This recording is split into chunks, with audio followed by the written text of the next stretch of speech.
excited to be back here again. Yeah, nice to see a full house.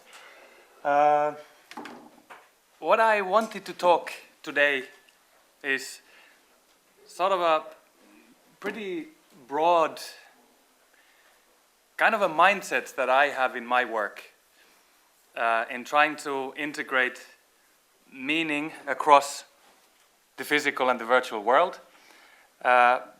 And I think it really, like, this is more like an attitude. It's not about whether it's communication or design or art or performance, but it's more just like a way of looking at the things with which we communicate. So now I'll start with this sound performance. Let's see what happens. And so it's actually very apt because today, in an hour or so, we have the opening of the Interium show. We go back in time to Interium show. This is Interium show a couple of years back. In the very same room.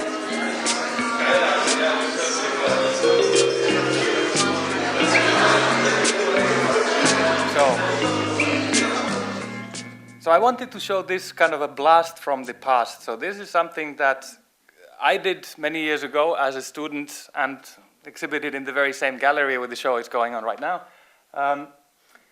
And the purpose of this was one thing, but how it affected the way I think about interaction design was much more kind of fundamental. So the story behind is very simple. You have a visible human database, so it's this kind of a slices of human body, and I mapped that into the body of the user using this interface. So now the exposure is overexposed, but these are really like highly photorealistic images, cross-sections of the inside of human body. And the data set came from the the National Institute of Health in Maryland.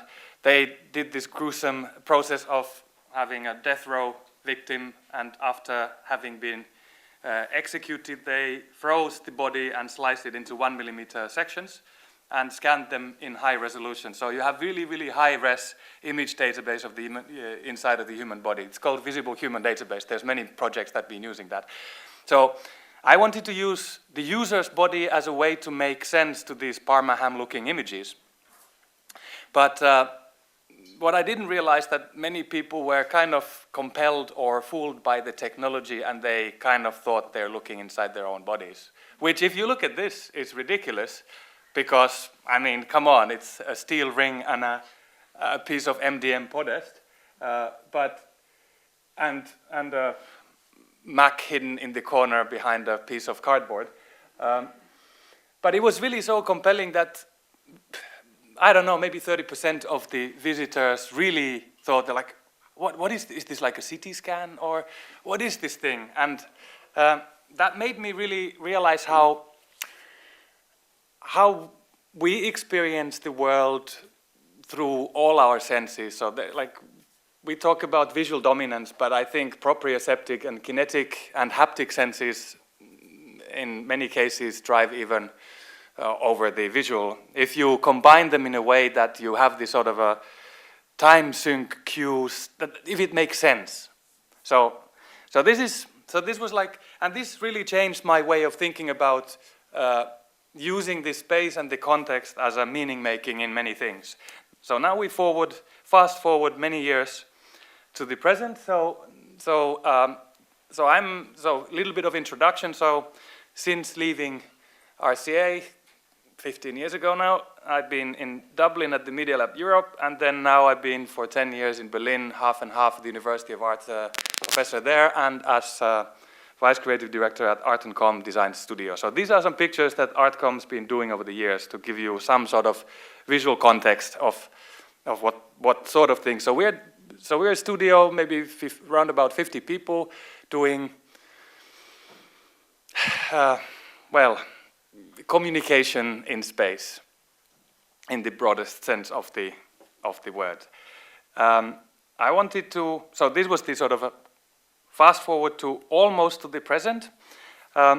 This is one way of looking at communication where the story kind of is within the media, but also all around it.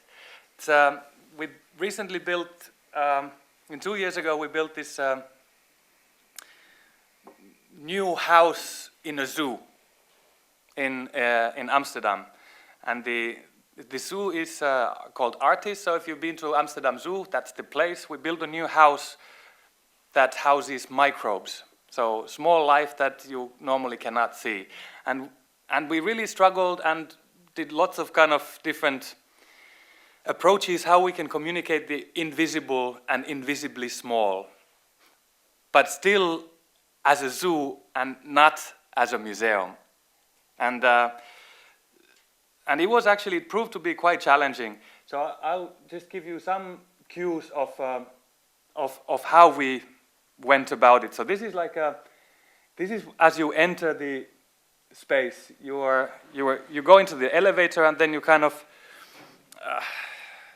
you get translated to the world of the Je ziet ze niet, maar ze zijn microbial. Ze zitten op je, ze zitten in je. En jij alleen hebt er al meer dan 100.000 miljard. They're on you. In you. So there's a voiceover that talks about the whole context of what microbial life is. You see first live video feed of you yourself looking up, and then you become the subject matter at the first place. So there's some dust mites that live on the eyelashes of humans. So before you even enter the space, you have become the exhibit. And then as the elevator goes up, the screen that is not moving, you get closer and closer, you zoom into the microbial world until when you get there into the sort of scale of viruses, then the viruses then lead you out through the door into the exhibition. So that's kind of one way of trying to create this very sort of a surrounding experience of going into a different scale and life. So, and lots of the things are real things. So combining this 50 grand microscope, stereo microscope, but making it usable in a museum, we had to build this kind of a 3D viewers that use normal joysticks instead of this stage navigation with this fancy ocular that normally the devices use, so that you can actually see the real water bear and other animals like you would in a zoo. But then on top of so basically this guy is the driver and he sees the stuff in 3D, and there's the microscope that is moving,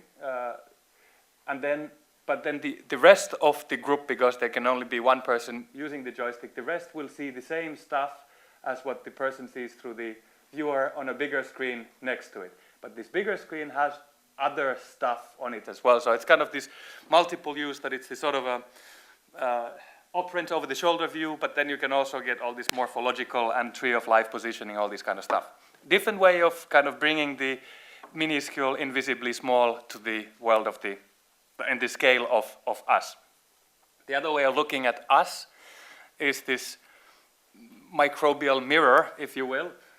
It looks like you, but it's anything but. So it's a body scan that shows the human body, except that it doesn't have the body.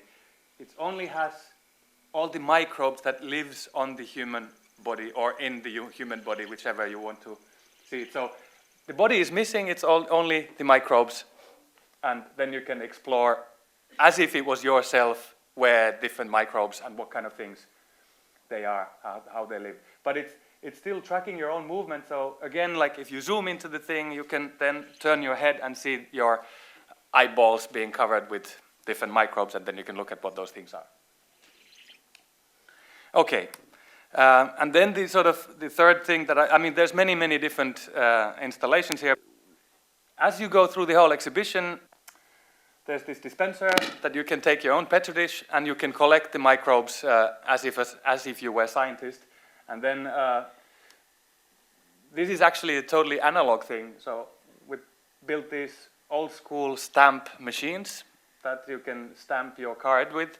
And then once you've collected all your microbes, then you bring them into this big sort of release station. The thing is that microbes we think that they're small, but they're crazily different in their scale. So this is the only place where you can actually see them in relation to each other.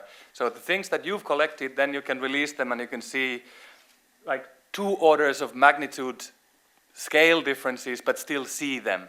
So you can have a virus next to some tiny microbe or bacteria next to each other and still kind of see them together. Normally we get completely lost in scale trying to look at this small world.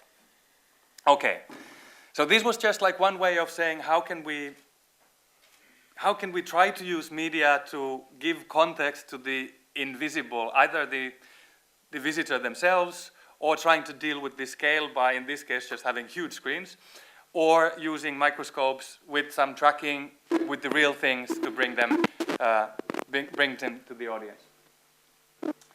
Now we go back in time, but closer to home. This is just 500 meters from here. We did this exhibition about the science of the alien at the Science Museum. And it was actually a funny challenge because it was a bunch of real hardcore scientists who were looking at or speculating life outside this planet. So Science Museum talking about aliens. And it turns out that the story is really like, so there's the astrobiologists who presume that life outside this planet is like on this planet, and then there are the xenoscientists who say that who are we to tell how the life might be. So there was lots of debating about the fundamentals of life, but few things were definitely agreed upon, which is things like there's sort of mobility is important, sort of predator-prey relationships, different kind of biological cycles in the broadest sense. So the scientists created these fantastical worlds, and we converted them into these kind of planet installations where the story was effectively seeing a simulation unfold. So this is like a real-time simulation where there's different creatures, and these different creatures then use these computer games like Graphic to express how their internal states might be. And these were then the creatures themselves in this sort of preview window. So here you see the simulation unfold where you can sort of activate different characters to see what they are seeing. So there's this creature that sticks its teeth to the ground and therefore can sense vibrations, and to visualize that, the circle around it gets broader, and then if there's a prey within the circle, then they start chasing them, and then if they get to safe place before they catch them, then they survive and so forth. But it's like an open-ended system where the universals of life were communicated through simulation, not through film, but through the rule set that was running the system. Because that's what we can say from the human point of view about what constitutes life. And if it's about alien life, that would be the sort of the minimum that we could say. So this is a completely different approach to try to use media, like the qualities of the media as the communication, and not making a game that when you click the right thing, then you get the right answer. But the actual simulation itself is the story. Okay, and now we do the next step. We do a real time lapse. Today, everybody's talking about virtual reality. You know, mobile phones, augmented reality, 3D goggles, all this kind of stuff. So this is like from mid-90s or late 90s, a device that kind of was trying to do what now is so easy to do, but back then it wasn't. So you had to build this computer on site, like in a stick that was mounted on the ground that you could then use to travel in time to get this augmented reality feel to it. But now I will show 3 different projects that on the surface look very similar. It's a device, you look into it and you see stuff. Virtual reality. But what I want to say with this is that they are very different in their attitude. So it's not the hardware or the format that matters, but what you do with it. So this timescope, Berlin has changed a lot in the last 100 years. So this was placed in the in the museum's island that back in the day looked like this. They were just disassembling the Palais de République. So if you looked inside this device, you would first see a live video showing how the world looked like. If you then click the button to go back in time, then you would see this scaffolding that looks like the facade of the old Prussian castle that was standing in the place before. Going back in time, panning to the edge, you see now the Palais de République in its full splendor mixed with this scaffolding. If you go back in time, you see the Palais de République as it was during the DDR times. You see the construction of the Palais de République, and then even further back, you see the actual castle that was standing on the place. Now, these look like photographs, but of course, there was no photographer standing in that place in all these different decades to take these pictures. So we completely faked it, because how else you would do it? So all these pictures are composites of many pictures, except the most recent one, because you could actually generate it. But of course, all the historical stuff, there were no real images like this. There were lots of photos of the area, so we did this kind of photo distortion, photo montage to create the impression of how it might have looked like, but it's not original. So in a way, we're lying about how it looked like by creating this illusion of photorealistic scene of back in the day. But that was about the communication for trying to make people think about, imagine the time, the passage of time, and how the place was before. We don't talk about the fact that it's photo montage, that's not the story, but it's implicit in the system that, of course, it's a composite.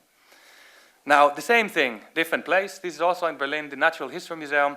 We revamped their exhibition, and it looks very similar to the one here around the corner. It has this fantastic architectural main hall with the dinosaurs. So try to tell the story of these dinosaurs. We built lots of media interventions. All these little M symbols are media stations, if you will. So this was the concept, to fill it with media so that it looks like this. You don't really see the media overpowering over the beauty of the original artifacts in the original space. This is the media. It's these devices that are standing just like the one that you could look back in history of Berlin. These are these devices that you look through, and as you look through them, then you actually see reconstruction or this kind of animation sequences about the dinos becoming alive and doing this little dance.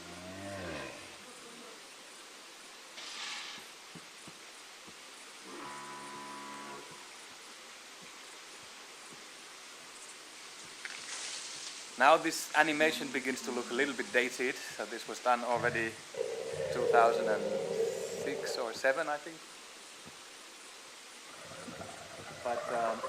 But otherwise, it's still working, and it's still very loved exhibit.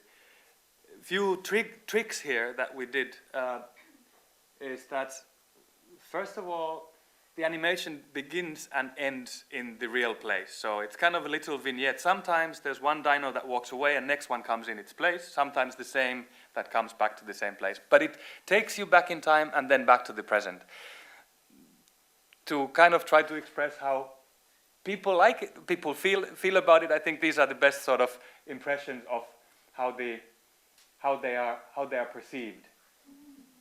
And this is really because you see, you can instantly and intuitively combine these two worlds. So here, this was not like trying to recompose architectural thing, but it was just suddenly replacing the place with something completely different. And then the last one I showed, this is now more recent, I think also 2014, yeah, it says 14. This is in Denmark, in Moskva Museum. It's about the sort of, it's anthropology and prehistory exhibition. It's a beautiful architecture, and the way you enter the exhibition is you walk down these stairs, and the stairs have these 7 hominids on it. So you basically walk with your forefathers before you enter the age of the man. Age of man, the man. Yeah, it's man, yeah. And these hominids, they they're real statues. They're really fantastic reconstructions by these two Dutch artists. And they really have like really a persona. They're still poses, but they really have a character. Now, the museum, they came to us and they had seen the exhibition in the Natural History Museum in Berlin and said, you made dinos walk, can you make these guys walk as well? We want to have the same, thank you very much. And so we thought that it's a very exciting challenge. On the surface, it looks the same, okay? There's things, architecture, put the viewer, then they do their thing, happy days continue. But it's completely different when you start digging deeper into it. First of all, make human movement look like human. It's so much harder.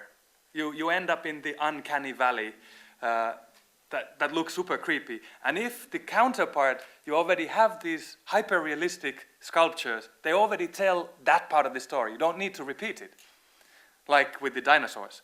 So, but you can still tell a story about the context and the sort of the anthropological details. So what we ended up with was much more simpler device. So first of all, 7 devices, 7 creatures. You can't move the camera. So there's only 1 story per device. And then you take the characters in a similar way like the dinosaurs into their original context. But it's like it's sort of like a little bit like a diorama in that in the camera movement a story unfolds. It's unspoken, but if you look at the detail, you notice, there's some flies, some insects in the air. Okay, what's going on? Okay, so therefore this pose, maybe it's kind of hushing the insects away. So that makes sense. Okay, so I can see, okay, we're in the forest, but you can see some clearing outside. Oh, there's another one climbing in the tree. Okay, so this is like, okay, I know that the hominids came down from this tree. Oh, now it makes sense. Okay, we're omnivores. Okay, they were probably eating the honey from the honeybees, and therefore these things. And then the landscape opens from the trees to the savanna. So all of these animations have this kind of a unspoken story that tells about these creatures, about these things, about these individuals that then are duplicated in a short plaque next to the device so they can also get the contextual information. Now, as I was saying, it's very hard to make reconstructions that are so realistic when you have super realistic starting points, so we decided not to even try. Instead, we took the statues or the reconstructions into a green screen studio and had this robotic arm camera. So we had first done the animation, and then we programmed the camera to move the same flight. And then the circular rig turned the stage so that you never see the robotic arm where the camera is in itself. So we kind of unfold the 360 camera flight between the axis, which is the rotation, and then this big camera arm that is moving. So 3 projects that look on the surface just the same, but they're completely different for me because what they're supposed to tell, it's not the fact that it's a viewer, but it's the story behind it. Now we shift gears. So this was the exhibition world. So these were all exhibitions, more like weather museums or zoos. The same sort of embodiment of meaning is equally applicable in the more kind of installation artworks that we're doing. So over the years, we've been doing different sort of kinetic, mechatronic artworks, and this was a little bit kind of a counter-reaction to that. We were commissioned indirectly by Korean government to do site-specific artwork in a river reconstruction project that was running over 7 years. So they built this pavilion as a kind of recreational area next to one of the main rivers in Korea, and asked us to do some artwork that somehow relates to the river. So this rippling of the water and the way sun reflects from it was the sort of inspiration. So we created this kind of a frozen moment of the river's flow as a sculpture on the floor. The trick with the thing is that the surface itself is carefully designed in its shape. So when you shine light to it, individual rays of light reflect in a particular way so that they converge to form something legible. So this was like early processing demo to see if it could theoretically work. So what kind of a shape, what kind of geometry would be possible that we could use as this kind of a raycaster to create, in this case, Korean characters. And from this sort of software tech demo, then we were convinced that it probably would work and ended up doing lots of milling tests and then different silver coating tests to create these panels that encode the meaning that the river is, which is the name of the project, then look like. So here's a kind of a small scale installation version of it that was installed in Berlin in one temporary show. And here we have a flashlight that is now moving with a motor. In this case, there's a phi for flux and delta for movement encoded in this thing. So in these two sweet spots, when the flashlight is in the right place, it spelled those two characters. So that's the technical part.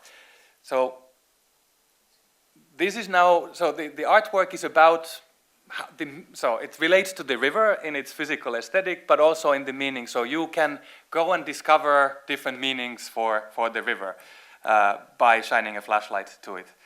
We did lots of, as I already mentioned, this software modeling, milling, and casting, shipped the whole stuff to South Korea. We played safe and made them out of 1 square meter squares, because if something went wrong with one, we could replace that. Because if you didn't have the edges and all the pixels would be evenly distributed, then if you had to replace any part, then you would have to replace everything. So this was the rendering of how the concept would work.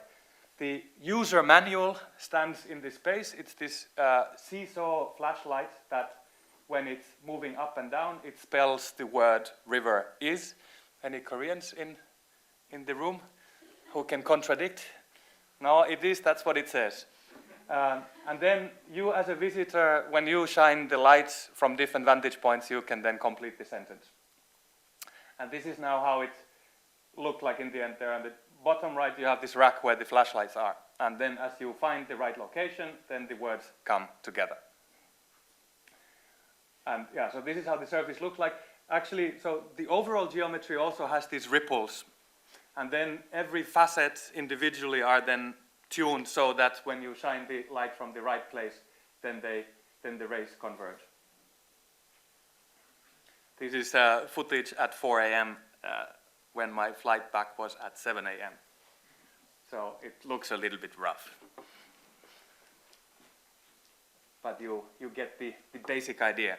So here the hard-coded meaning is very literal. So we use lots of computers to come up with the shape, but once the shape was there, there's nothing else to do. And the system cannot do anything else either. The meaning is physically encoded in the structure.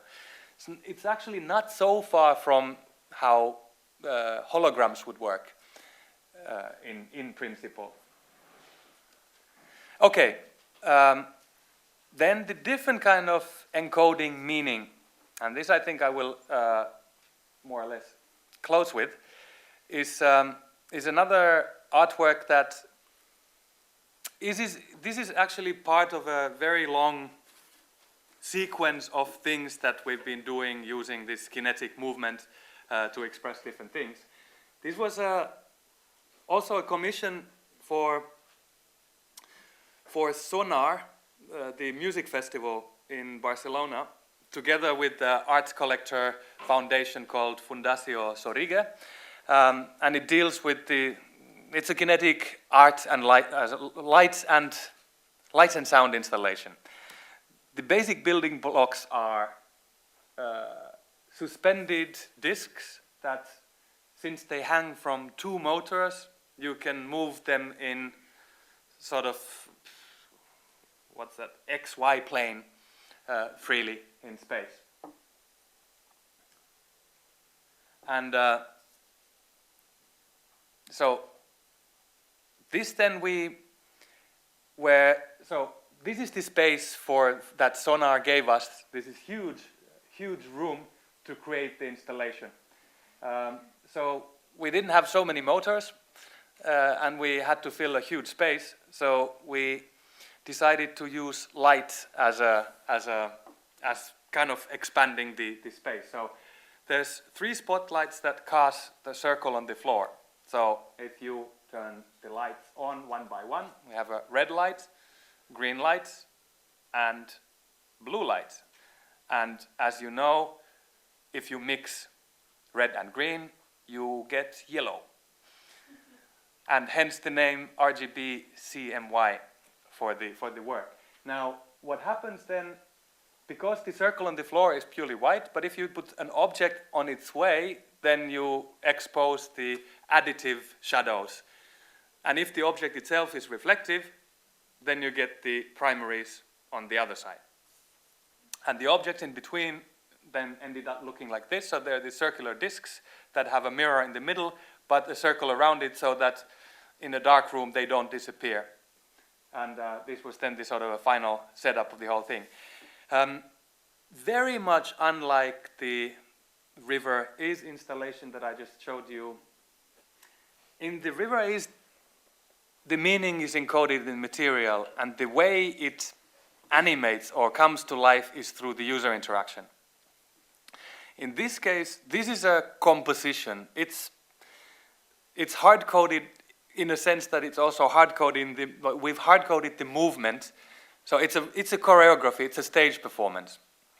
And these are now still images. It was done together with Olafur Arnalds, Icelandic contemporary composer.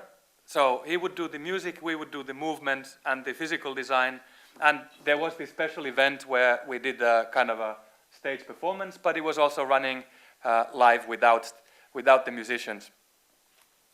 But for me, these are now still images, so you can get an impression of how it looks like. Now I show a short video to give you a little glimpse of the movement, and maybe the sound works. Maybe it doesn't. Let's see.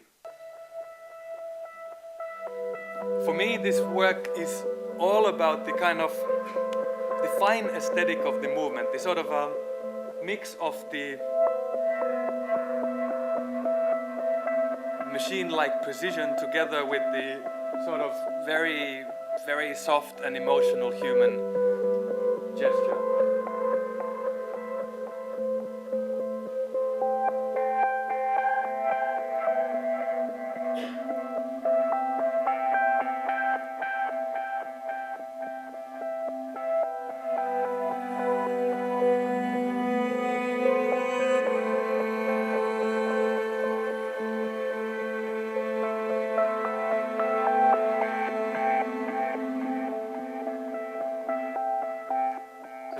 Just very, very short sequence. We had like 3 chapters, 3 different pieces, if you will, that were very, very different from each other. And in the middle of the sort of electronic music festival, we had this quiet oasis that surprisingly well captured people's imagination, and they really stayed way longer than we expected. Maybe you noticed that in these pictures, so this looks really like saturated colors, but here we use theater lights with filters, and we really struggled quite a lot to get the pure whites. We had a second opportunity a couple of months back in South Korea at the ACT, the Asian Art Center opening, to create a second iteration or second installation of it. And here we have badass sort of LED light projectors that we could really get the primary colors super sharp. So here the setup is very different, but So instead of having this one circular theater light space, we have this more like volumetric 3D space, but it's essentially the same. And then as an extra twist here, since there are all the projectors could do RGB, it's got this extra K feature. So this is now the RGB CMYK edition. So there's one moment when the lights switch all to full white, which also creates a very strong sense. So, okay, so I think I will stop here because there's an exhibition opening, and just leave these 3 keywords at the end that are kind of somehow kind of implicitly driving everything that I do. So it's very easy when you start dabbling with technology to get so kind of blinded by it that you kind of forget everything that is outside, that many times give you so much more freedom and so much more power to tell your story than the stuff that happens inside the technology component. So I leave it at that, and open the field for questions.